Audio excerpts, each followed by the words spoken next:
in reality, which is there are two immutable genders, and God himself gives us our chromosomes. It's not assigned at birth. It is discoverable.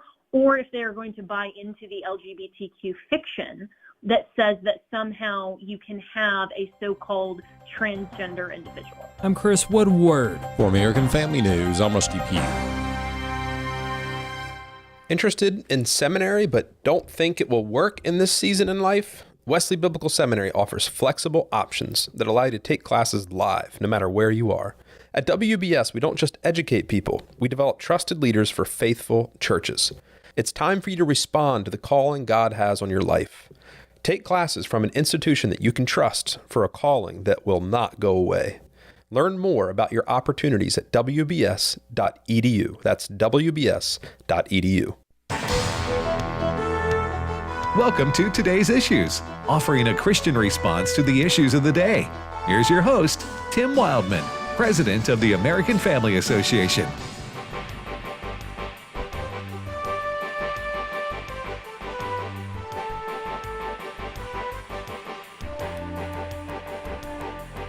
Hey, good morning, everybody, and welcome to Today's Issues on the American Family Radio Network. Today's Thursday, December the 5th, 2024. And thanks for listening to AFR. Tim here with Fred. Good morning, Fred. Good morning, y'all. Ain't it cold out there today, eh? See, I'm bilingual. You are. I speak American and Canadian. American and Canadian. All right, how you doing, Chris? Bonjour. Chris Woodward. Yes. He's going full French on you there. Oui. That's right. All right, Fred Jackson, Chris Woodward, Tim Wildman, thank you for joining us today on the program and listening to American Family Radio. Yeah, the weather. Outside is frightful. Is it really? It's cold. Okay, so I'm just looking at here, the weather forecast. Mm-hmm. For Tupelo, Mississippi. What do we got here? Sorry to bog everybody down with this, but I wanted to make sure. So, 20 tonight. Yeah. Overnight. Yeah. And when I look at that, I go, well, in Iowa, it's probably zero. That's right. We're still warmer. Yeah. So it's just a one of those nights. Make sure you got your tap covered outside there. Oh, that's true. Oh, yeah. That's true. 45 the high today where we are. Anyway, I can't stand cold weather, and so the Lord is testing me. Don't you think we're being tested here, I'm Chris? glad to bear one another's burdens with you, sir. I'm not a fan of it either. You know, if it's like jacket weather during the day, that's fine. But when you have to go to bed wearing like sweats and a hoodie and whatever, that's just wrong. abomination. That's just wrong. Well, listen, I will say this, ladies and gentlemen. It looks like to me next week we return to global warming. We're popped back up Yes, again. we do. In the 60s, baby. Yeah. That's what I'm talking about. That's where it needs to be. Yeah. That's where it needs to be in the wintertime. Yeah. All right. Christmas in the 60s. That's like Bing Crosby sang about that, didn't he? Yeah. I'll have a rainy Christmas. Hawaii. An Hawaiian Christmas. Yeah. All right. On some sad news, tragic news, the story yesterday we talked about what happened in New York City with the CEO of UnitedHealthcare. What's the latest on that? Yeah, the weather is not stopping New York City investigators, I should say. The masked gunman who stalked and killed the leader of one of the largest U.S. health insurance companies on a Manhattan sidewalk used ammunition emblazoned with the words deny, defend, and depose, a law enforcement official said today in an AP story that we have on our website. So new evidence in this case. Apparently the shooter may have left some messages there. Leading people to believe that the insurance guy was targeted specifically because of things insurance companies may do to deny people of a claim. Okay, in case you missed it yesterday, about this time, yesterday morning in New York City, the CEO of UnitedHealthcare, what's the gentleman's name? Brian Thompson, 50 years old. 50 years old. He was leaving his hotel. Mm-hmm. He was in New York City for a meeting. That's not the home offices of UnitedHealthcare. And when he exited the lobby, someone shot him. Yes. And killed him. He was basically executed. Mm-hmm. Yes. And then the manhunt began. Mm-hmm.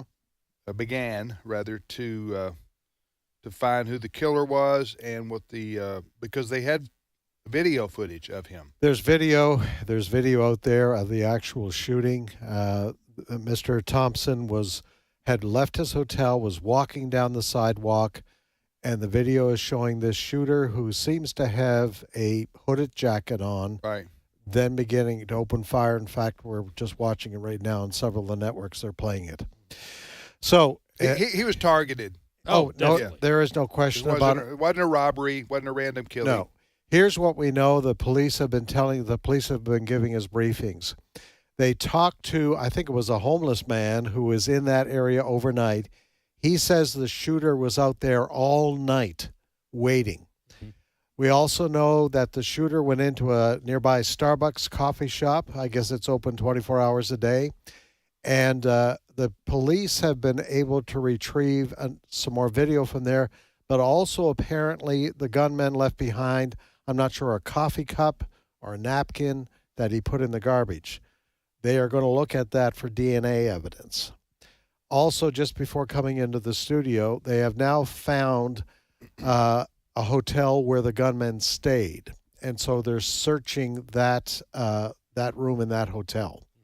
So they're confident they're narrowing this down to probably a particular individual. As we were saying, that the fact that the casings on these shells had these words: deny, defend, and depose. There is a book by that name or close to those words that is all about people disgruntled with insurance companies over being denied claims. So that is out there this morning. There is also some reports in some media that Mr. Thompson was perhaps part of an investigation of insider trading. In other words, he was benefiting from the values of the stocks in UnitedHealthcare. That is unconfirmed. So there's just stuff beginning to come out there, but the police are growing more confident they are going to be able to find the shooter. Now, according to what I read yesterday, according to his widow, now widow, sadly. Yes. He had mentioned to her that he had received some threats. That is correct. That is correct. So, yeah, there is a $10,000 reward for information leading to an arrest and conviction. That could cause someone to come forward today. Well, when this first happened, I think a lot of people thought what I thought. This is whoever killed him was really angry, really upset about being denied some kind of claim. Yes. And so, but however, then you begin to wonder, well, is the individual who killed him, is that the person who is angry and upset, or was this a hired assassin? We don't know that yet, right? Yeah. Or a relative of someone who was denied Correct, a claim or whatever the case may be. But anyway, I was kind of looking at the picture. So he shot him from behind. Yes. Walking down the street. Yes. I was kind of surprised to learn that he didn't have personal security. Yeah. Evidently. That's true. Well, especially with his wife telling us that he has received threats. Yeah.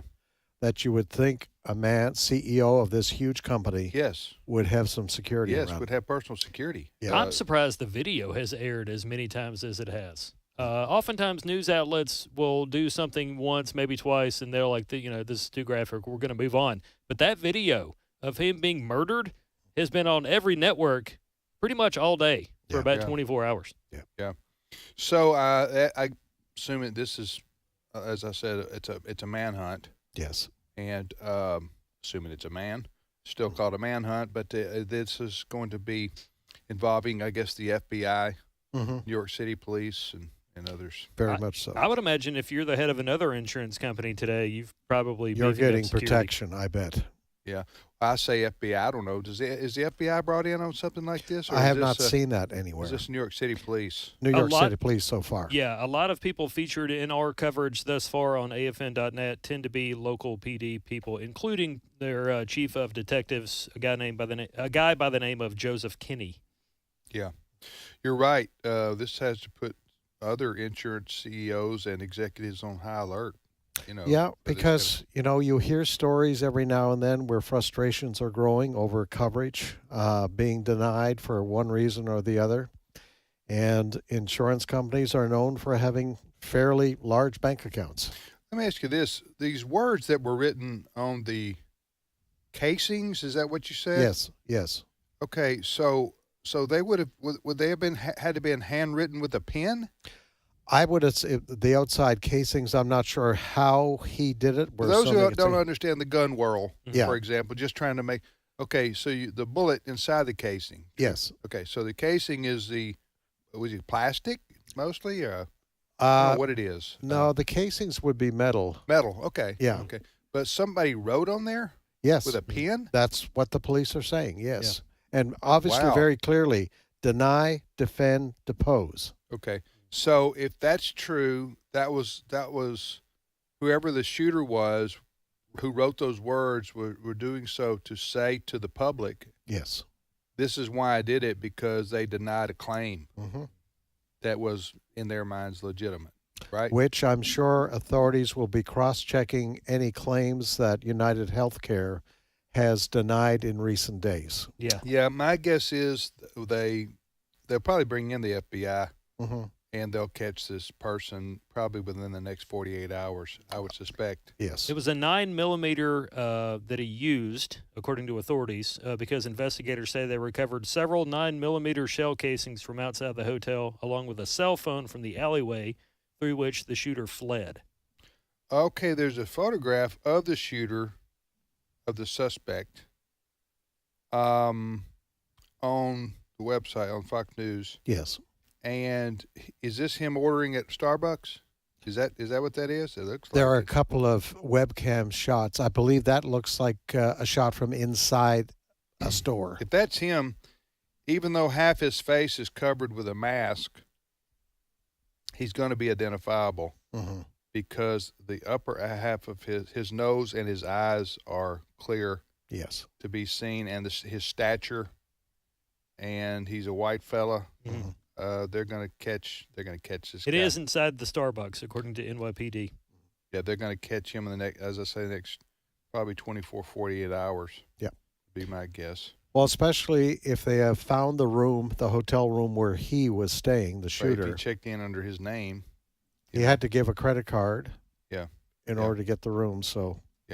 All right, you're listening to today's issues on the American Family Radio Network. Again, the guy who was killed was the CEO of UnitedHealthcare. Yeah. Right, the Yes. insurance side. And they are the biggest Medicare Advantage supplier out there in the country. What does that mean for those who don't know? Well, when you go to get on Medicare, you can go the Advantage route or the supplement route to make up that 20% or so that Medicare doesn't cover in charges. And so as far as the Advantage plans go, they are the biggest in the country of supplying those. Gotcha. That coverage. Gotcha. What's the next story, Chris? Well, from one shooting investigation to another, Acting Secret Service Director Ronald Rowe is testifying today before members of a House task force talking about the assassination attempt of former President Donald Trump in Butler, Pennsylvania. That shooting attempt occurred in mid-July. We are almost 6 months after that attempt, and we're still talking about how they failed, they messed up, people need to be held accountable. I don't know that we're going to get anything new out of this today, but it is shocking that we're still talking about this and really nothing has happened beyond somebody resigning. Yeah, well, what happened, if you remember back, the head of the Secret Service resigned. Yes.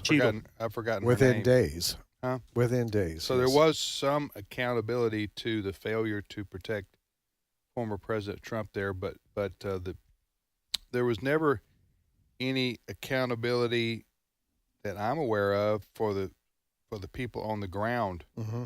who had responsibility for protecting former President Trump.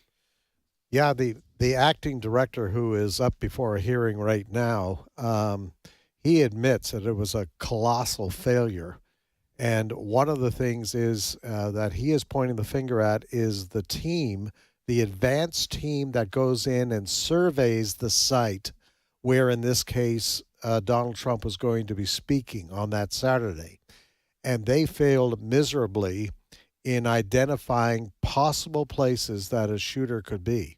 And we all have seen the pictures now. We're very familiar with this story. This shooter was able to get within 300 yards of candidate Donald Trump. And we all know that if Donald Trump had not turned his head at that very second, instead of a bullet clipping his ear, it probably would have assassinated him. Mm-hmm. Yeah. So the Secret Service, it was reported after this that the Secret Service, for lack of a better phrase, not fully staffed for that, for protecting the former president. Remember, they were using other people from other agencies. It was unbelievable to hear these kinds of stories. But yes, pretty scary. Yeah. And that there was a lack of communication between local police who normally are involved with these events.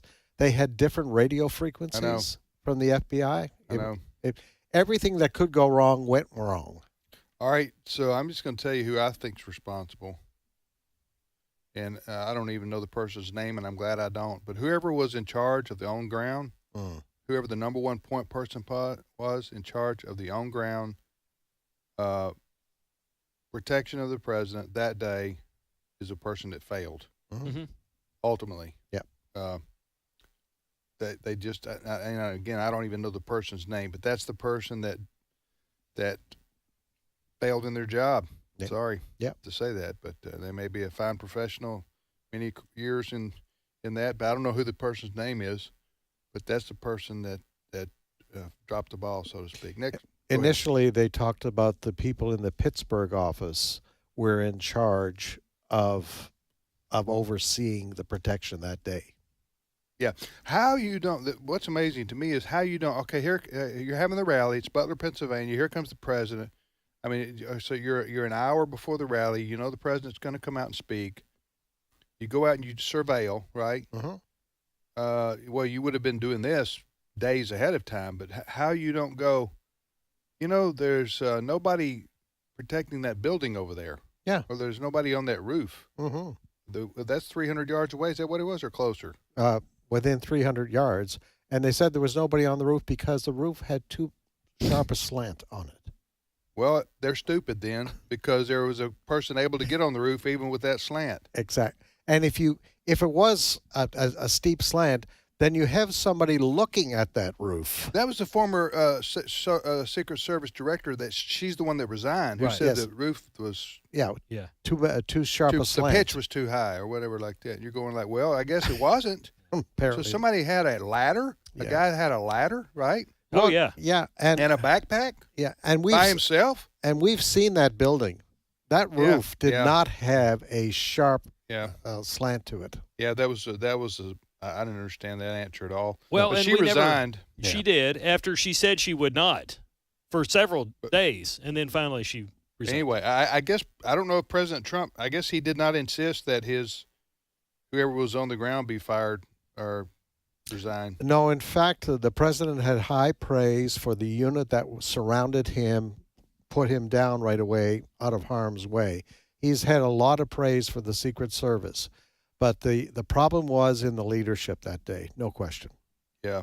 I didn't, although it's an iconic picture, President Trump standing saying fight, fight, fight with his fist in the air. I don't think that was very smart on his part, because there could have been multiple shooters, and here they're trying to protect him, and he just decides to raise his 6'3" head up and say fight, fight, fight. Right. The thing that gets me about the Secret Service, one of the things that gets me about this particular situation is we have to get Secret Service agents that match the person you're trying to protect in height. Like Trump is a big dude. You have some 5'4" women. Yeah, that's like me standing in front of Steve Jordahl going, "I'll protect you." I mean, it's. I know. I agree with you.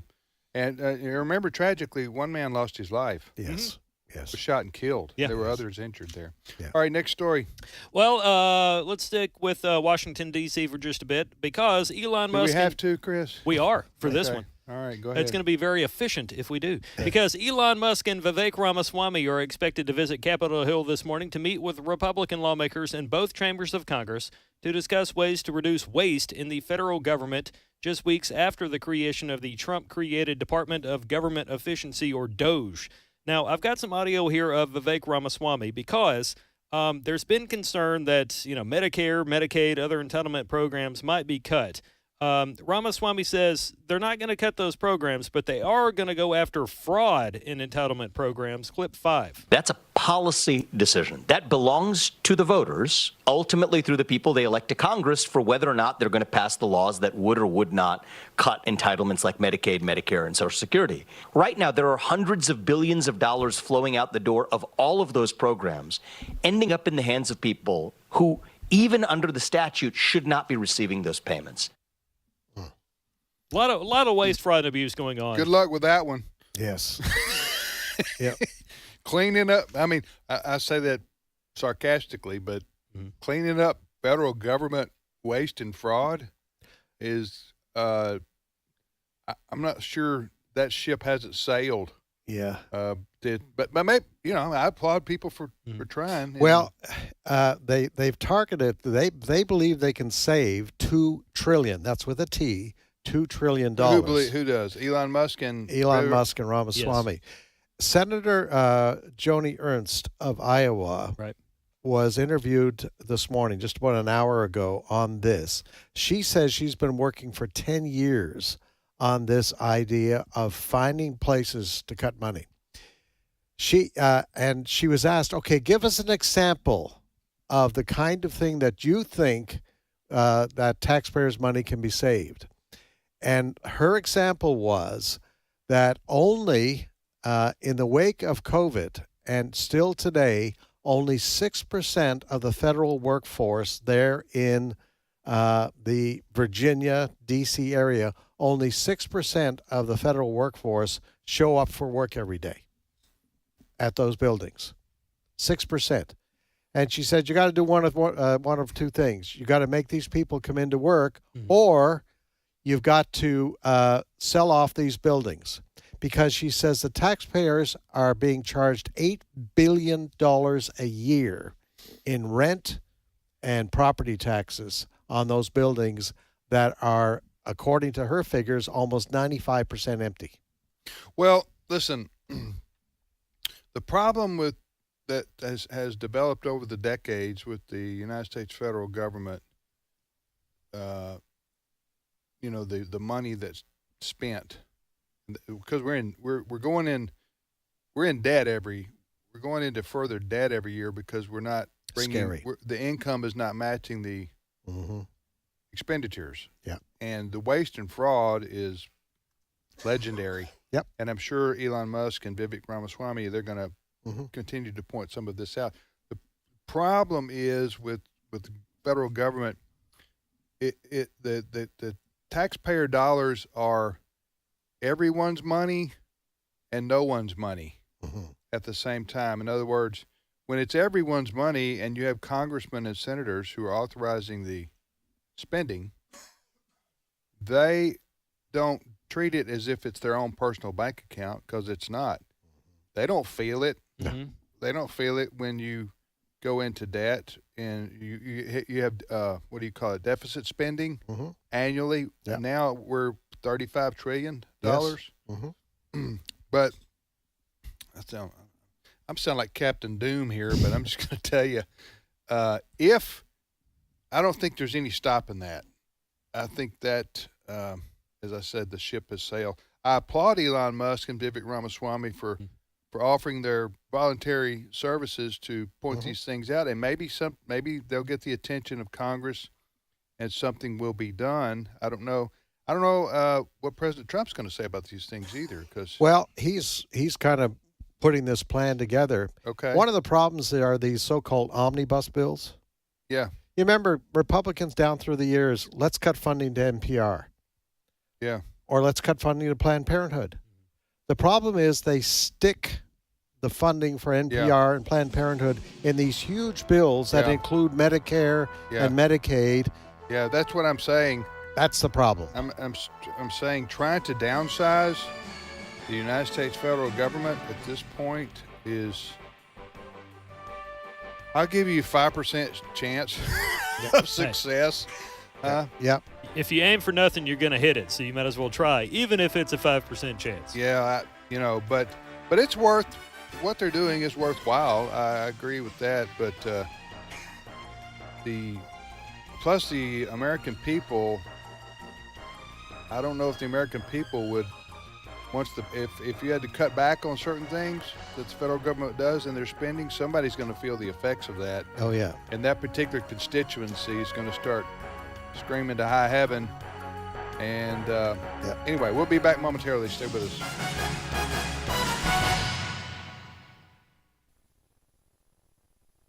It's my turn. Here is your host for My Turn, Don Wildman. In the book of Joel are these words, "And it shall come to pass afterward that I will pour out my spirit on all flesh. Your sons and your daughters shall prophesy, your old men shall dream dreams, and your young men shall see visions." You know, we used to be a nation of dreamers. Some of that is missing now, but we have it as part of our heritage. Our forefathers, those who founded our country, were dreamers. They dreamed of a country where man would be free, where he could live in dignity and hope and promise of a better tomorrow. They lived that dream, believed in it so much they were willing to give their lives for it. Nothing could stop them from reaching out for that dream, not even all the combined power of the King of England. They took that dream, and with it they beat the unbeatable foe. They conquered the unconquerable land. They traveled the untravelable roads. What great dreamers they were. But they were not the greatest dreamers this world has had. There was a small group of men who had even greater dreams than did the founders of our country. Back nearly 2,000 years ago, there was a group of 11 men who had a dream, a great dream. They dreamed that they could conquer the world without ever lifting a sword or firing a gun. They dreamed that one day every man, woman, and child could and would share with them the new faith they had found. They dreamed that one day this world would be ruled by love. It was a great dream they had. So great, in fact, that the world thought they were crazy. The world laughed at them, ridiculed them, even persecuted and killed them. But the dream could not be destroyed. It lived on. They planted that dream of a world ruled by love in the hearts and minds of other people. Soon that dream had conquered individuals of all climates, all classes, all races. There are those who are still dreaming that dream today. They are inspired by a carpenter who touched the hearts of common people as no other person. He planted that dream in their hearts, nourished it, watched it grow.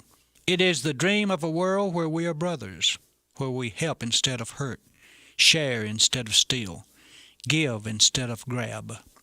It's a dream of a world ruled by God's love. A foolish dream, an unrealistic dream, an illogical dream? Yes, it's been called all of those things. But that doesn't stop individuals from dreaming it and from trying to make that dream come true. It is, in a way, an unfulfilled dream, but we're still searching after it. The call goes out from this Galilean carpenter today for more dreamers. Few there are who dare to give themselves to that dream. It seems unreachable to most people. It is certainly a big dream and requires the best that there is in a person. For this reason, very few dare to dream that dream, for it's a challenge, the world's greatest challenge. It isn't a dream for sissies or weaklings or the lazy. If you are a dreamer looking for a dream to give yourself to, there's none greater in all the world. And one day, with His help, the dream will come true. This has been My Turn with Don Wildman, a production of the American Family Association. The Lord looks down from heaven on all mankind to see if there are any who understand, any who seek God. Psalm 14, verse 2. American Family Radio. This is Today's Issues. Email your comments to comments@afr.net. Past broadcasts of Today's Issues are available for listening and viewing in the archive at afr.net. Now, back to more of Today's Issues. Hey, welcome back, everybody, to Today's Issues on the American Family Radio Network. Thanks for listening to AFR. It's Thursday, December the 5th, 2024. Tim Wildman with Fred Jackson and Chris Woodward. And we were talking about, the top news stories of the day. And we were talking about Vivek Ramaswamy and former GOP candidate for president, and Elon Musk, the richest man in the world. Huh? Still is, isn't he? Mm-hmm. Even Spend after billions and you're still a billionaire. I know. So they are on Capitol Hill, I guess, today testifying. What does DOGE stand for? Department of Government Efficiency. So it's a department? Well, it's a Trump-created department. Okay, but it's not really an official compartment. It's kind of a task force. Yes. Yeah. All right. So, but they're trying to point out how the federal government can save money and how the federal government wastes money, right? But, remarks that you were making just before the break are so true. Republicans and Democrats are guilty of this. Right. They don't want to stop spending money on their special projects for their districts back home, for their states back home. That's not a good way to get reelected if you want to cut off your own spigot. No. Huh? And, the next election is less than 2 years away. Yeah. I think you can find savings in the federal government without having to impact a lot of the money that goes back from the federal government to the states.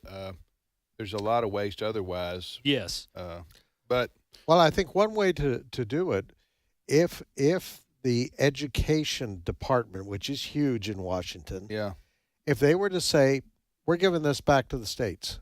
Yeah, we're going out of business. We're going out of business. Yeah, you can figure it out on your own in Delaware and Arkansas and California and everywhere else. Go ahead. I think states should have more say in education. Obviously, a state is not going to raise up a generation of idiots if you're trying to lure a big company to come and build a factory or something in your state.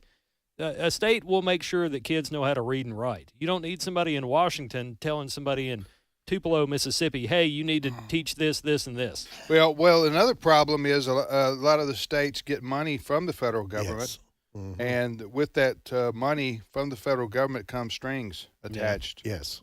And again, this is you're talking about a big ball of yarn that's about big as a basketball, and you're going to try to untangle it. It's a big job to tackle. But Elon Musk.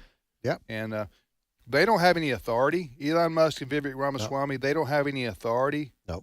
They have the bully pulpit. Yes. And they can use it to speak to the American people and to Congress.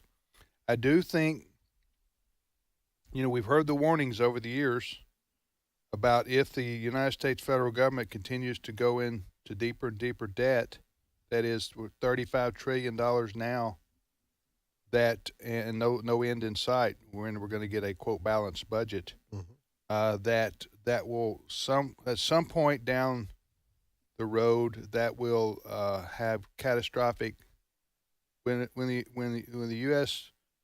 cannot pay its the interest, for example, on the debt. What happens then? Yeah, what happens?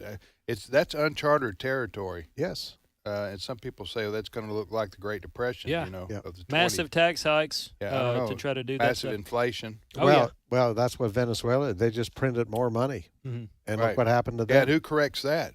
I think what saved us here in the U.S. is the fact that our dollar is the, what do you call it? The world's currency. Yeah, world reserve currency. Yes. So the dollar's kind of been treated different than, it's had a better record than other currencies around the world. Now, another thing, in addition to going smart right there. Does that not sound smart, Fred? I tell you, you got your economics degree there. When Tim Wildman speaks, people listen. It's like those E.F. Hutton ads back in the day. But anyway, in addition to going after waste, fraud, and abuse, they have also, Elon Musk and Ramaswamy have both said in a Wall Street Journal op-ed that they're going to really they're going to take a long, hard look at executive branch regulations and then go to Trump and say, look, we need to do away with this. It's ridiculous. It costs a lot of money. We have to employ people just to enforce these rules that we don't need. Therefore, we can get rid of the rules, get rid of the people. All right. Well, we're getting to the point where this starts to bore me.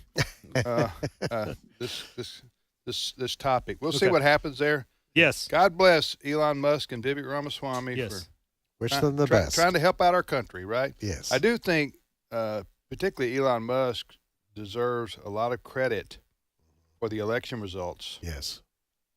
Because he saw the danger that was represented by Harris and Waltz and that wing, which is a big part of the Democrat Party today, where they wanted to go with basically socialism / communism / Marxism.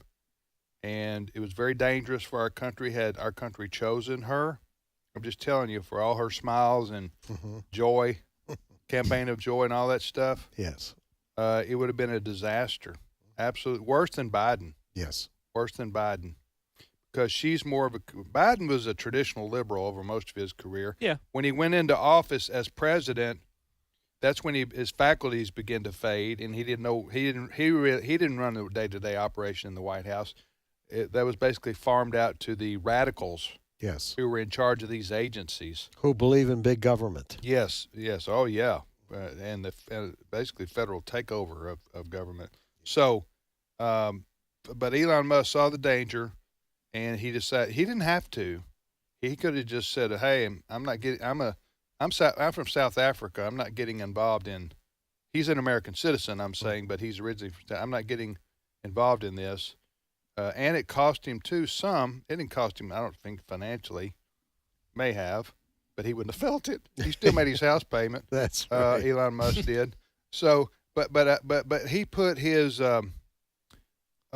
Listen, he was he could have just been enjoying life and not gotten involved. But Elon Musk, to his credit, saw the threat that was the radical left and said, if you want to maintain freedom and liberty and your way of life in America, you've got to vote for President Trump. And he got out there and he started traveling the country with President Trump and speaking on TV and radio. Elon Musk did, again, when he didn't have to. I'm saying when he didn't have to.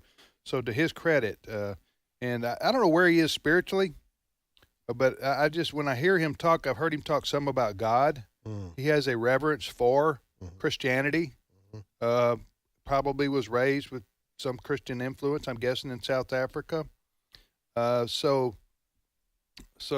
he's not hostile to the Christian faith, and pray that he would come to know the Lord, on a personal level, and give his life to Christ. Again, I don't know his heart. I just know, listening to him talk, it just sounds like he's kind of on the verge. Yeah, and for a man who has that much money, he still comes off as kind of, I would describe, a regular guy. He does. He's not condescending. He's not arrogant. That I've heard him speak. He just sounds like he's obviously a genius. Yes. In the things that he's been able to do in his life. What is he? Is he in his 40s? I'll look him up. up. He? Yeah, he's. I mean, relatively 53. Rockets and satellites and my favorite company of his is the Boring Company, because he was like, boring. It has to do with like drilling, but he didn't care. Somebody had to have leaned in and said, "We got to call it somebody." No, call it the Boring Company. I don't care. I know. And then Tesla. Yes. The electric cars, just the satellites. When the I've only created one. Starlink. Yeah, I've only created one satellite. When the hurricanes caused all that problem in North Carolina, he tasked some of those satellites so people could communicate. Yeah. He's that kind of guy. It was exhausting. Just one satellite that I made. I can't imagine how many he made. You know what I'm saying? He runs circles around me on that. All right, you're listening to Today's Issues. Adam Suddeth, our producer / engineer for the show, has a troubled look on his face. Is Sandy on via phone or Comrex? Phone. Sandy Rios from Sandy Rios 24/7, the very popular podcast on American Family Radio's website. Sandy joins us via the telephone. Good morning, Sandy. Good morning, Tim. It's not my fault, by the way. No. Well, you sound like you're in a closet. You need to get out of the closet. Are you on your cell phone? No, we're home. I'm right at we're just having some problems with our connection. But no, I'm right here at my desk phone. Okay. But hey, I want to know: are you naming your Starlink after yourself? Like you call it the Tim?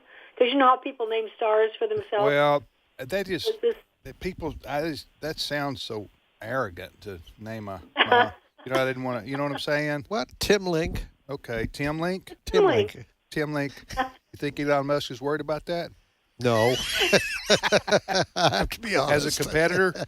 No. Hey, listen, I dare you. I wouldn't even know where would you even start? That's what amazes me. Somebody like Elon Musk, though, he knows where to start. Well, you hire a bunch of people who know how to do things. Well, I know, but he's also very intelligent in his own right. In his own, yeah. He has the vision. Yeah. So, how are you doing, Sandy?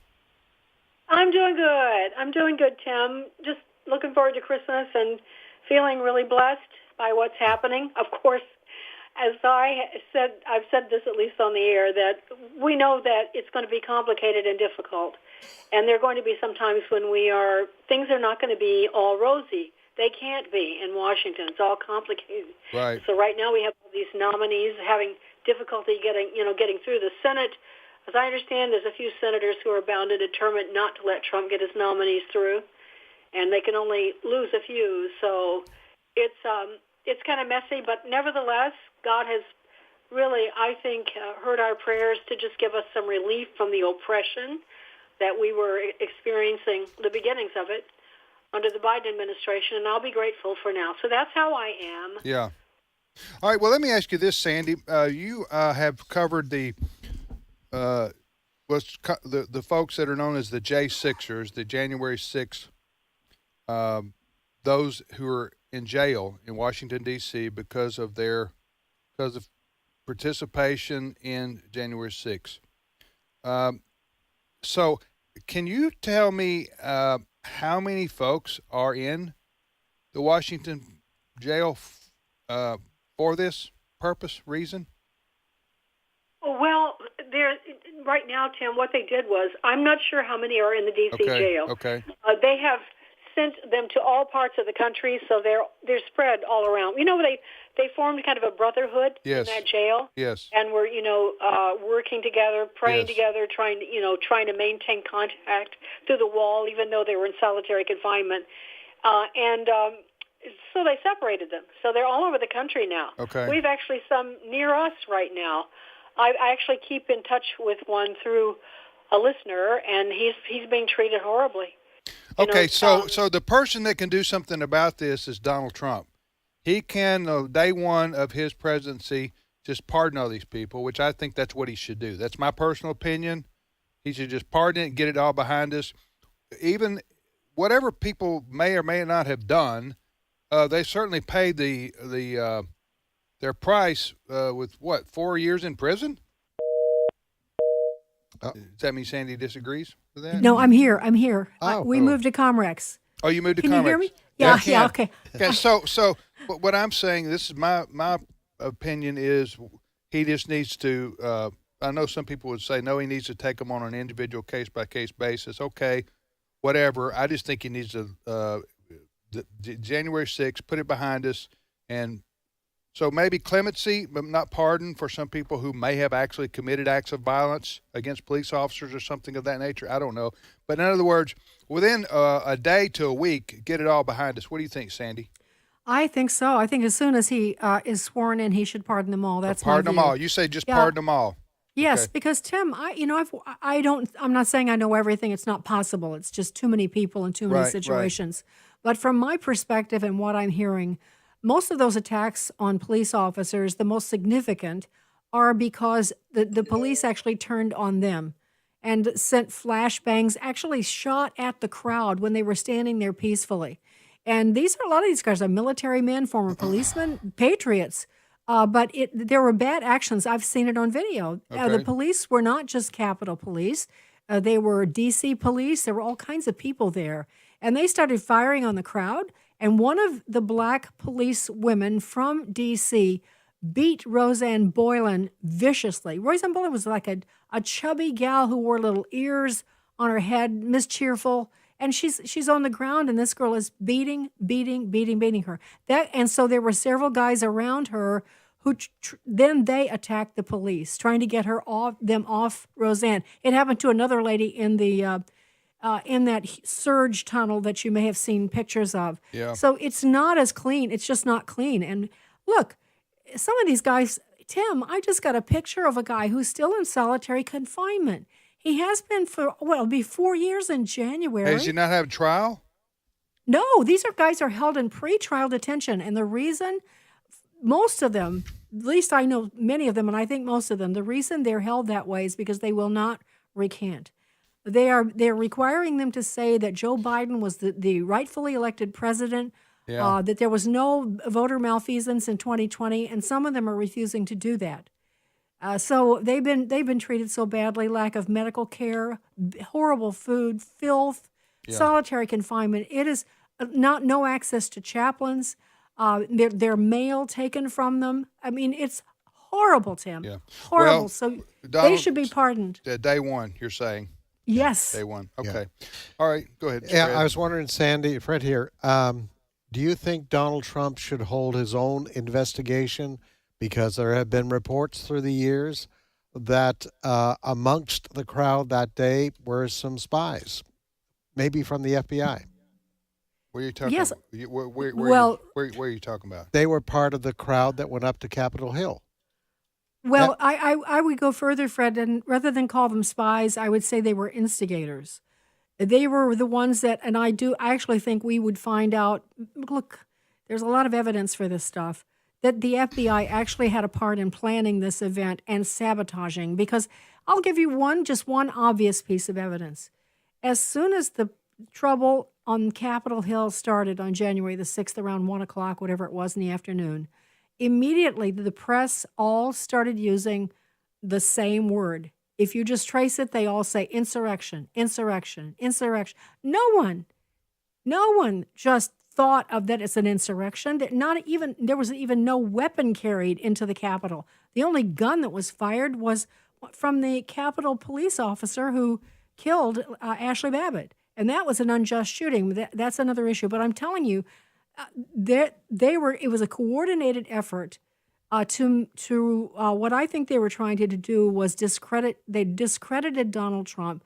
Now they wanted to discredit his supporters because they were the patriots. There's the ones that love the country enough to go show their support on that frigid, freezing day and stand out in that cold. They went there peacefully.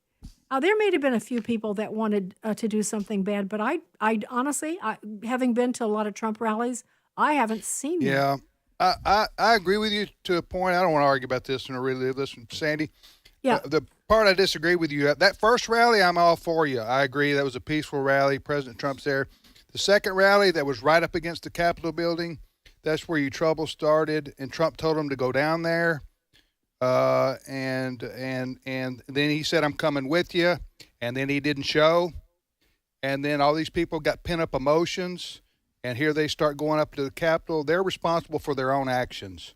I don't care how many FBI agents were there instigating them. This is my opinion. They shouldn't have been there. The rally was over at where the president spoke. Go home. When you send a highly charged, emotional bunch of people somewhere and things get out of hand, you got problems. That's my opinion. So, but I agree. Let's pardon them and get it over with and get us behind us. It was a terrible day. Let me talk about the FBI for a minute. The federal is Bruce with you? Yes, he is. He's Okay. right here next to me. Okay. Good morning, Bruce. Tim. Hi. How you doing, brother? Real good, thank you. Okay, Good to so be on. Bruce, you've been on with Sandy. You know Sandy well, sir. Right? Well, I'm Right. keeping some Yeah. things. Yeah. I got some things he doesn't know about. Okay, y'all have had lunch a few times. So you worked for the FBI how many years? 24 years. 24 years, and all over the country, right? Yes, I was Okay. in small offices, big offices, and at headquarters. Okay, so the FBI has, we've talked about this before, had a stellar reputation among the American people for most of its existence. I don't know when it became in existence. Do you know? In the 20s. Okay. It was called the Federal Bureau the Bureau of Investigation. I mean, TV shows. Still got a TV show today called FBI. I mean, yeah, everybody reveres the FBI, but the image has been tarnished over the last, I would say, 5 to 10 years in particular, and you watched it happen. and the tarnishing of the image has been just because the FBI has been weaponized, and there's evidence from that we could that's been well documented. Sandy's done a lot of this. You've talked about it. So what do you think? I guess what I'm saying is, do you think there's a chance now to get the FBI back in order and back doing the job that there's really I'm not saying they weren't doing the job that they're supposed to be doing. They were doing extracurricular activities that were against particular people like conservatives and Christians, namely, and pro-lifers. What do you think is going to happen now with President Trump coming in and naming Kash Patel? That's the gentleman's name? Correct. Yes. He's going to be, if he's confirmed, the new FBI director. Give us your thoughts on all this. Well, this is going to be a heavy lift. I can tell you that the FBI is one of those organizations that is very difficult to get moving in a different direction. It's kind of you grow up in the culture of the FBI, and it's very difficult to get people to change. I will say this, though. I really think bringing someone that is completely from the outside, like Kash Patel, is a very good move. Because I've been frustrated by fellow agents I know that are retired that say, "Oh, we should have hired Mike Rogers for that job because he's been in the bureau and he knows what it's all about." Well, to me, that's the exact problem. Is everyone that's gone there has been a part of the system, whether it be Robert Mueller, Christopher Wray, James Comey. They've all been in the Department of Justice. They're company men for much of their life. So They're company men, yeah, gotcha. and they have lots of allegiances. They owe. I will just say debts of gratitude to certain people. And all of a sudden, if you're going to come in and cut the legs out from people, you can't do it when you have those kind of personal relationships. You have to be unattached to them. And I think Kash has shown when he worked with Devin Nunes that he is not afraid. He will take on the bureaucracy. He will take on whomever he needs to. And one of the big problems we're going to have here, Tim, is that the deep-rooted problems go much deeper than just the upper management of the FBI. I know a lot of people say, well, if we could just get rid of the Director Wray and a few of his lieutenants, we'll be fine. That is not true. And I can tell you from personal experience as a polygraph examiner who did applicants to the FBI, under Obama, the standards got lowered. And when I would have these people in to polygraph them to see if they would get a security clearance, you would talk to them about criminal behavior, about their idea of what truth is. And I would be astounded because I would have people tell me, well, there's your truth and there's my truth. There's really no true truth. Wow. And you're thinking, this is your job interview, kiddo, and you're talking like this. I mean, right. It astounded me. And Obama lowered the standards. All of a sudden, certain drug use was allowable in your past. Certain criminal behavior in your past was allowed. Lack of what I would call credible work experience and school experience. And you know what? Those people now are approaching 18, 20 years into their career, a lot of them. And so they are in the middle to upper management now. And that's the people that are going to have to be addressed, not just the people on the top floors. Bruce, Fred here, the whistleblowers that have come forward talking about what's going on inside. I heard an interview with a former FBI agent this past week. I think she's in Florida now. Fox has her on quite a bit. I just forget her name at the moment. She says basically there are still an A team within the FBI, good solid agents, and the ones I think that you're talking about, the B team.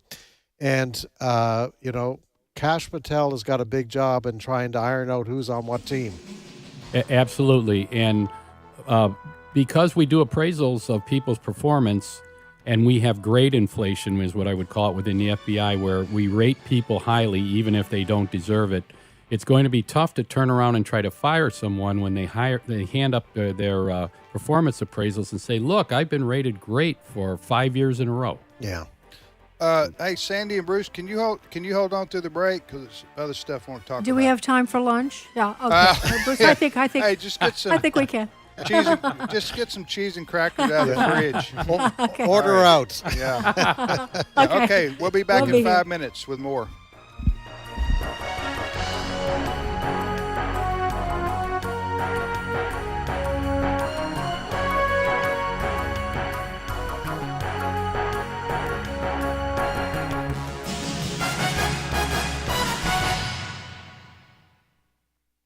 The views and opinions expressed in this broadcast may not necessarily reflect those of the American Family Association or American Family Radio. Faith, family, freedom. American Family Radio. Man, we have such a culture war against God's ways. I really wish I could make a more positive impact. If that's you, you can. AFA President Tim Wildman invites you to join AFA Action Alerts. Sign up to receive 2 weekly emails with calls to action on foundational family, national, and Christian matters. Prayerfully sign up on the alerts page at afaaction.net. This is American Family Radio, a listener-supported ministry of the American Family Association.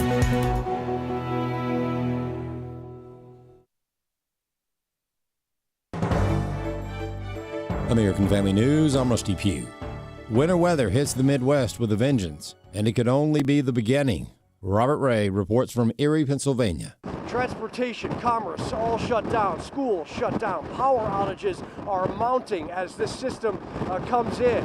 And it's just amazing. You talk to locals here, and yes, they know winter. They know tough conditions and freezing and Alberta clippers, but to have back-to-back massive storms like this is not the norm, especially this early in the year, as the winds are just relentless right now. I-90, which runs along the snow belt, Cleveland here to Erie, up into New York and Buffalo, is going to be very, very dangerous. Reporting in Erie, Pennsylvania, Robert Ray, Fox Weather. The final hearing on the assassination attempts on President Trump taking place this morning, with things getting heated between Texas Congressman Pat Fallon and Acting Secret Service Director Ronald Rowe. I was there at Fresh Kills. I'm not asking you that. I'm asking you, Congressman. were you the special agent in charge? To show respect You were not. for a Secret Service that's a bunch member of horse hockey. that died on 9/11. Oh, that you're trying to be. Do not invoke 9/11 for political purposes. Oh, I'm not. I'm invoking this. You are, sir. Gentlemen, And you are out of line. I would like to ask him a question. Please. You are out of line, Congressman. Committee will come to order. I'm asking you serious questions for the American people, and they're very simple. They're not trick questions.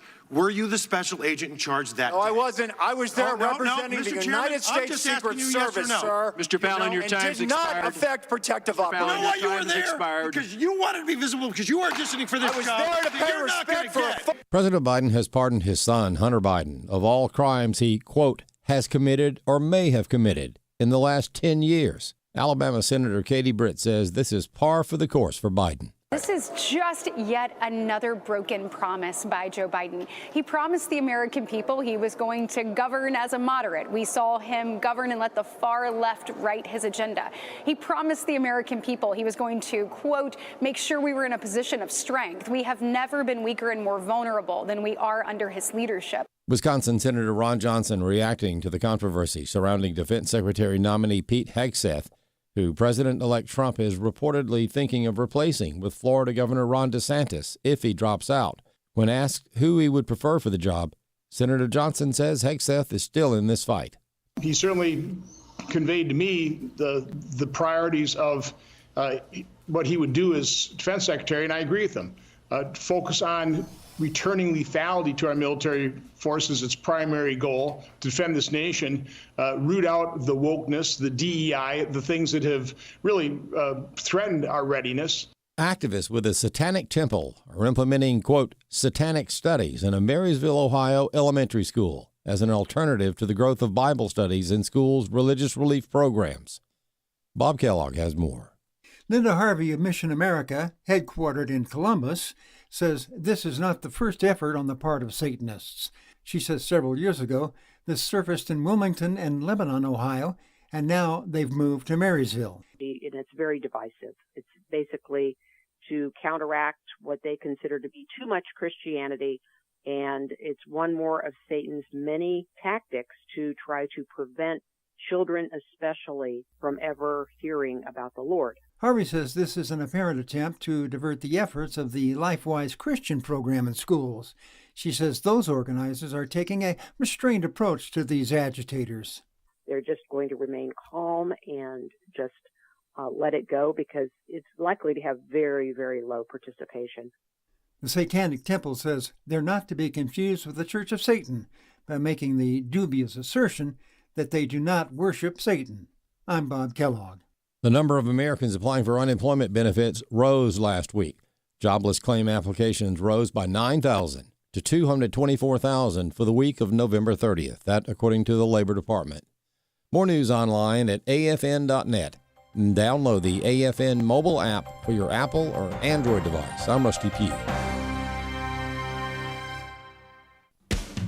This weekend on The Stand Radio, we'll look at the post-election turmoil in the mainstream news outlets as they come to terms with the new Trump administration. AFN News Director Fred Jackson will be with us. Will CNN become a Fox News? I don't know about that. But they are worried about the bottom line, and that's what's happening. That's part of the revolution. The Stand Radio, Saturdays at 4 and Sundays at 8 p.m. Central on AFR.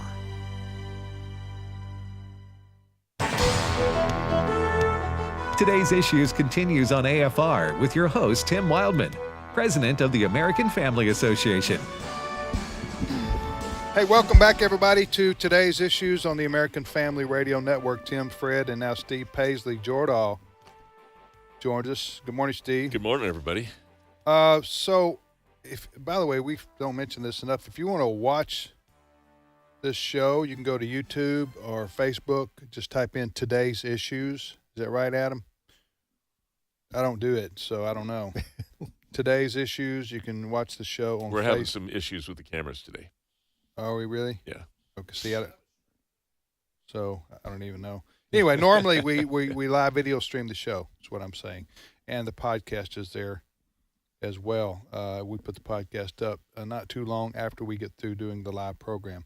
So Tim, Fred, and now Steve, and we were talking to Bruce and Sandy. Sandy Rios. And we were talking about the FBI and some other things. Kind of got interrupted by the break, and I wanted to bring Bruce and Sandy back on to finish this conversation. Hey, Bruce, you mentioned and Steve, I was informing on Steve on what we were discussing. You mentioned before the break that the Federal Bureau of Investigation, the FBI, needs to be cleaned up. That's common man's vernacular there. Needs to be cleaned up and reset and put back in order, and get its mission back on focus in a lot of respects. And you're saying that you need somebody, that Trump needs somebody like he's appointed, Kash Patel, from the outside to come in and start doing that. But that'll take some time because you're saying Kash Patel will have to hire his own people to be his lieutenants, and then they're going to have to go down and find out who the I don't know, what do you call them? Bad guys? Deep state. Deep state? Go ahead, Bruce. Yeah, I would classify them as both of those things. Okay. The big problem will be, who do you trust? Whose judgment do you rely on to decide who is who? Because as I said earlier, if you look at their performance appraisals, that is not going to give you any kind of information. Those are just inflated and pretty much worthless. It's going to take people that it's kind of a paradox. They are familiar with the Department of Justice, but aren't attached to it. People like a Mike Howell over at Heritage. I wish they would tap some retired agents. I'm not auditioning for the job here, but I do wish they would tap some people who have left recently, who I would classify as of the old FBI, the old thinking, and go in and figure out who, take a look, not just a judgment, but take a look at these investigations, like the one where they went after Trump and his campaign, and see who was actually involved in that. Okay. See who okayed it. And, every office, there's 56 field offices. Everyone is headed by what we call a special agent in charge. And those people are each one personally appointed by the director. Now, I think a big way you could solve a lot of the problems that's going on across the country is you either demand the resignation of every one of those SACs and then hire them back selectively, or if you don't fire them all, bring each one in for an interview, Kash Patel and his lieutenants, and find out where they're at with things. Okay. You can also look at their social media. You know, even though they're in these positions, a lot of them have social media posts, and a lot of them are Trump bashers. Really? Can I jump in Go here? ahead, yes. Yeah. Yeah, so with Kash, what he's talking about, there's like 7,000, I think, agents in that building. And he is toying with the idea of sending them back out into the country in other places and reducing just the force there in D.C. And Bruce would tell you, and he can tell you, that he feels like it's just padded. It's a way to get ahead in the Bureau, but it's not really effective. So Kash is talking about doing that, and I personally think, and also see if these, like there's FBI agencies, or what do we call, Bruce, I can't think of headquarters in every state, but there's also in Indian reservations and other places. There are places you could send people that wouldn't be pleasant. So there are a lot of ways to get rid of bad people than having to fire them. And I think they'll be exploring all of those ways, but I think they're very serious about this. And the second thing is they are changing the trajectory of the FBI. Bruce going to address this, from terrorism and international to what they were tasked to do originally, which is fight crime. Bruce, why don't you say a bit about that? I think that's interesting. Yes, I think after 9/11, the FBI really got off their mission, because we were primarily, we used to rank our priorities as to what we investigated, and things like counterterrorism and that were low on the totem pole. It was bank robberies, kidnappings, extortions, things like that, real street crime. And after 9/11, here's what I've been told. After 9/11, President Bush, obviously very upset over how in the world did this attack occur, and nobody knew it was coming. And he called the director of the CIA, and he called Robert Mueller, who was the new director of the FBI, to his office in the White House and asked them that question: how did we miss this? Well, the director of the CIA had many answers and many reasons, and Robert Mueller basically had none. He did not know how this happened. And Robert Mueller, I can tell you, has a very big ego, and he has a lot of pride. And I think that on his part, there was an overreaction. And I'm not saying this is the only reason this happened, but I think it was a good catalyst to, you know what? We're going to change our culture. And the next time I get called in on one of these international terrorism things, I'm going to have the answers. And all of a sudden, we went from, bank robberies and things to we're investigating international overseas terrorist groups. And that's okay. I mean, we need to be there, but that's not our primary focus. Isn't that the CIA's job, though, Bruce? Yeah, exactly. You have the CIA, you have the Department of Defense, you have the NSA, you have all these agencies that they are actually tasked with doing that thing. And we were sort of bootstrapping it in. Yeah, and then they weren't prosecuting crimes. They'd quit working on child pornography for the most part, and all the other crimes and things they investigate, like Venezuelan gangs, going into Colorado apartment buildings. That's the kind of thing the FBI has been dropping, and they've made Trump supporters the object of their wrath. We are domestic terrorists, and that's what they put all their energy into. Well, that's going to stop now. Yep. Yes, thank God. Especially if Kash Patel is confirmed. You, Steve, you had a question? Yeah, Sandy, I want to ask you about something. There's reports now that Joe Biden's advisors are trying to lobby him to issue preemptive pardons to some of his team people that they describe as being on Trump's enemies list. And this would be, they're talking about people like Adam Schiff, like Liz Cheney, like Anthony Fauci, like Jeff Zients, the chief of staff, and those kind of stuff. What are your thoughts about that?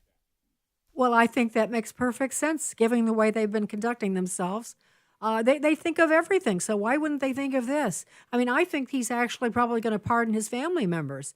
there's they have been so corrupt, that family, in terms of the money they've taken from our enemies, Ukraine and Russia and other countries, China, millions of dollars to the family, and the family's been involved. The kids, his daughter, his brother, they're all getting checks. So I think he's going to pardon them too. So Steve, it's just obvious this is a corrupt bunch of people who have a lot to hide. Yeah, I'm not surprised they're trying to get pardons. I want to play this clip. I told you Sandy wouldn't answer the question. I know. I want to play this clip for you under the file of clips that do not age well.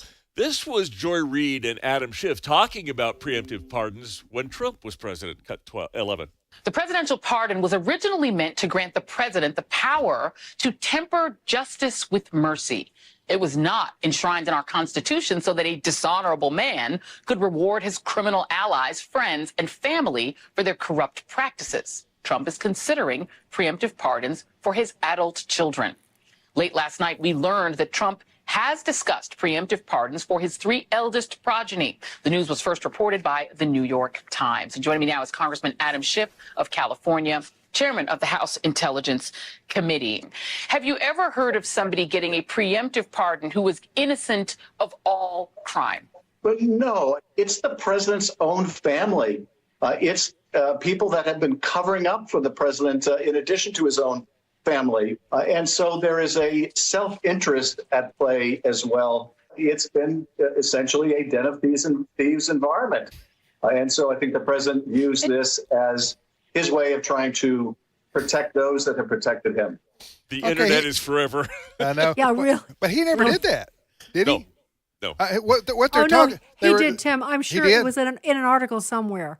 Yeah, I'm sure that Vox reported that. I'm sure, or Joy Reid, perhaps. I don't know. No, of course he didn't do it. Right, and he didn't do it. President Trump did not do it at the time. And but what they're talking about is precisely what people are suggesting Biden might do. Well, it may explain why Adam Schiff has already come out, because his name is being mentioned for a preemptive pardon. Right. I always get amused when I hear when somebody talk about the House Intelligence Committee. That just, I'm sorry. Also the ignorance of Joy Reid, because there's been some terrible pardons in the past. I think of Bill Clinton pardoning the FALN, Puerto Rican terrorists who killed people. They were completely pardoned by Bill Clinton for no reason there was no reason. I don't know. It was, I guess, a payoff to somebody, and that's just one. There's probably a whole list of them. Yeah. But it's supposed to be. I remember how Lincoln used his pardon. He pardoned people that came to plead with him, family members, right. And he'd have mercy on different people for good reasons, true mercy, not paybacks, or making sure that criminals go free or criminal family members. Bruce has something on this. Well, I think what's ironic is that the Democrats are complaining about President Trump when, if you go back to President Obama, he issued 1,900 plus clemencies and pardons for people. Think of that. Who did? President Obama. Okay. 1,200 clemencies and over 700 pardons. Wow. And most of them were done on the way out the door. And I think you better watch for that with Biden. Basically, their family in politics, I mean, they never die from politics, but they're really going to have a hard time now. Yeah. And so don't think he's not going to pardon everybody that he can. Let me ask you this one other question, Bruce, then we'll let y'all go. With respect to this killing in New York City of this CEO of UnitedHealthcare. Okay, that's big news now. And you're seeing photographs now from the alleged killer visiting a Starbucks with his face being shown. I mean, so everybody's going to know who knows him, who he is. But let me just as a question, I was asking. We were talking about this. When you have something like this happen, is this an investigation only of the New York City Police Department because it happened in New York? When is the FBI called in? Does New York does New York City Police call the FBI and say, can we have your assistance? I mean, how does that work exactly? Well, we have task forces now in most of these major cities, which involve all the local police FBI and other federal agencies. And usually when you have something like this, which is so high profile, right, and which we want to get it solved quickly because the victim is from Minnesota. There's automatically maybe a potential interstate aspect to this. So the FBI is probably right there with the NYPD working on this. Okay, so the legal protocol is if it involves interstate. Right. A crime involving interstate, right? Yeah. And usually what we do is even if it hasn't been established yet, if we can presume it, yes, because of the way this went off. Now, later, when it's sorted out, if they arrest this person and we find out, no, he never left New York City before he did this, it'll be prosecuted. How long do you think it's going to take them? What's your guess on how long it's going to take them to find this guy, assuming the guy's still in the country or still alive? I am guessing today or tomorrow. Okay, that's what 48 hours I said max. Yep. Because this is what the FBI and, of course, is working in conjunction with state and city. The facial recognition software is amazing these days. It's kind of scary, really, when it's used improperly. But if it's used for this purpose, it will probably give us at least a name right away. Yeah. All right. Thank you. Sandy, how can folks listen? What do you got coming up on your next podcast? I'm going to talk to Megan Basham. She's the one who just wrote this book called Shepherds. Yes. For Sale. Yes. It's about how the church has been bought by people like Soros. And yes. I mean the church. Certain people have been planted and bought by George Soros and others, like the Rockefeller Foundation, to pull the church to the left and Christian organizations. There's proof of it. She names names. Right. Russell Moore is one of those names. So I'm just telling you, it's a fascinating conversation. So that's what's next. Okay, so if you want to download Sandy's podcast, just go to afr.net, click on podcast, and then you'll see the banner for Sandy Rios 24/7, and Sandy releases 3 podcasts a week, and so you can get them there at afr.net. Click on the podcast. Thank you, Sandy. Thank you, Bruce. You're welcome, Thank Tim. you. Merry What a Christmas pleasure if to we be don't. on with Yes, Merry Christmas. Now go have lunch. Finally. Yeah. Okay. All right. Okay. Well, thank you. Okay. Bye. Got our Comrex fixed there. We didn't have to do an interview via cell phone. That was nice. That was a blessing. Yes. Comrex, for those who don't know, is our radio equipment we use to. So when we interview people, when Alex is on with us or Frank Turek, it sounds like they're in studio with us.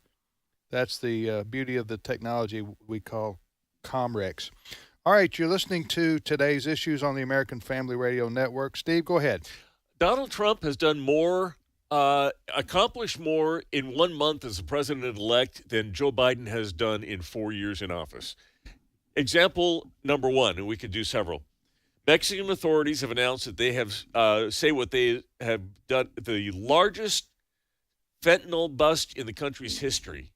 Over a ton of fentanyl was captured in this raid, which just happened to come days after President-elect Trump promised massive hikes in tariffs on goods from Mexico if they didn't solve the fentanyl problem. Oh, look what we found. Oh, you're saying this is the Mexican government has announced this? Yes. Okay, so wow. You know, the problem they have in Mexico, and talking to people even from Mexico, I was talking to somebody yesterday who's a American citizen, but they're from Mexico, and we were talking about the drug cartels in Mexico, the problem that Mexicans have, and they said to me that they're everywhere, talking about the drug cartels. So it's going to be a challenge for the legitimate Mexican government and their police to go after the drug cartels, who are also responsible for a lot of the human trafficking and so forth and so on, because they're so powerful and so numerous. Yeah. And Fred, but the other part of this story is Donald Trump has said these tariffs that he's talking about, they're bargaining chips. Yeah. He may not apply them, but he's threatening to do that unless you, Mexico, do something about the fentanyl problem. He said to Justin Trudeau, the Prime Minister of Canada, you have got to do something about all the illegals entering our country from the northern border. Right. And right away, Trump can play hardball. Well, and it's good. I'm commending him for it. That's right, and that's why these tariffs are so important. Yeah. Has a bargaining chip. So you're saying that Trump would, for example, now he's not even president yet, but he's already meeting with these foreign leaders because they know it's just a month or so before he goes into office. And they also know when he makes a threat, he will follow up on it. Yeah, that's what's also switching continents and issues. President Trump said out loud, yesterday or the day before, Steve? He said the hostages in Israel that are being held by Hamas better be let go by the time I get to office, or there's going to be, quote, hell to pay. Yep. Yes. Isn't that what he said? Exactly. That's what he said. That's his quote.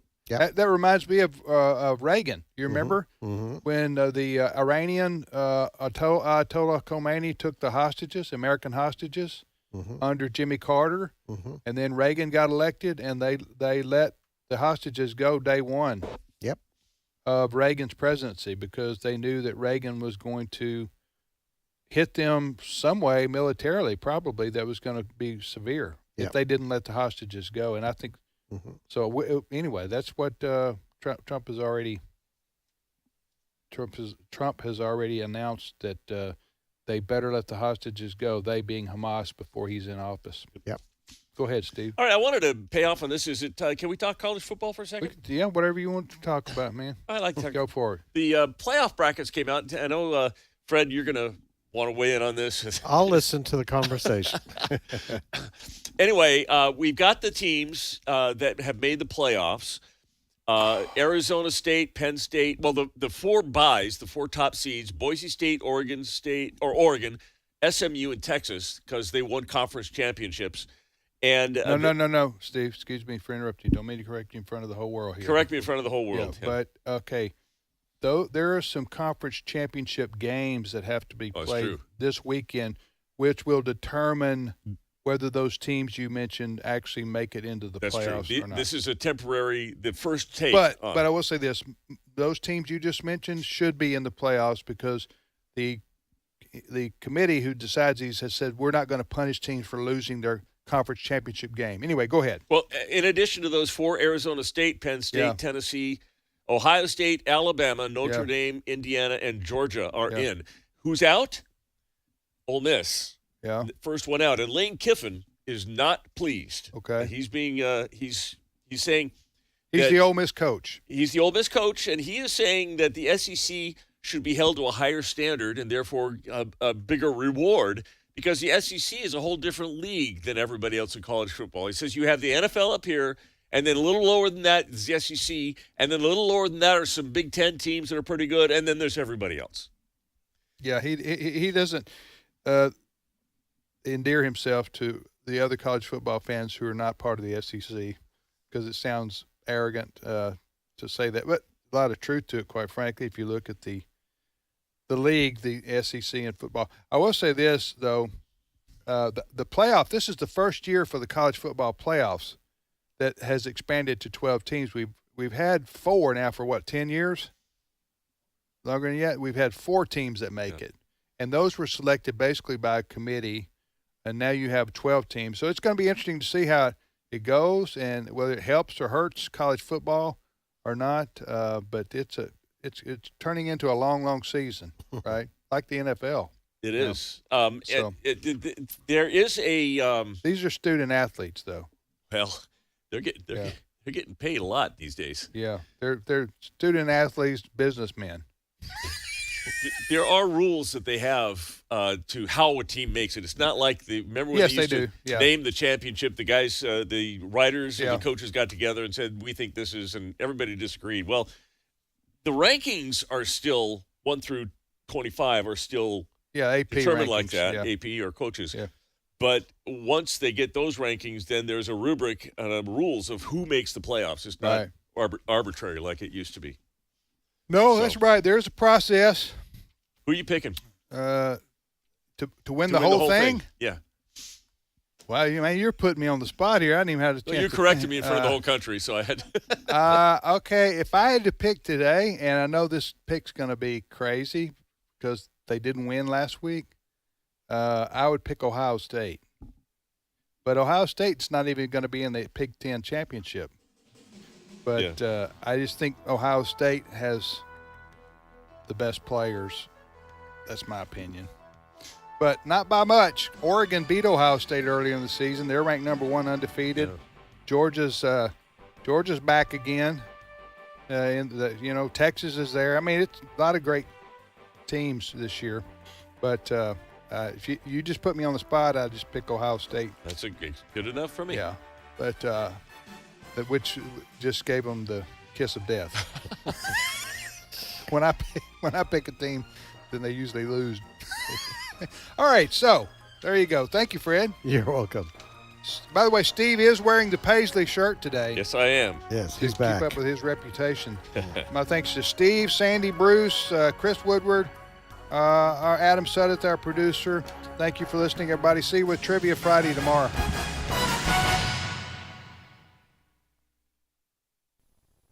So right now may be the perfect time for you to rethink how you pay for health care. And here's why. This time of year is decision time for a lot of people, but it's also when you can join MediShare and save even more than usual. For many families, joining MediShare means saving about $500 a month, which is a game changer for a lot of people, obviously. But what's more, MediShare members like it a lot. Their satisfaction rate is 98%. Imagine that. And MediShare is a proven thing, too, for over 30 years. It's a Christian community of hundreds of thousands of people now.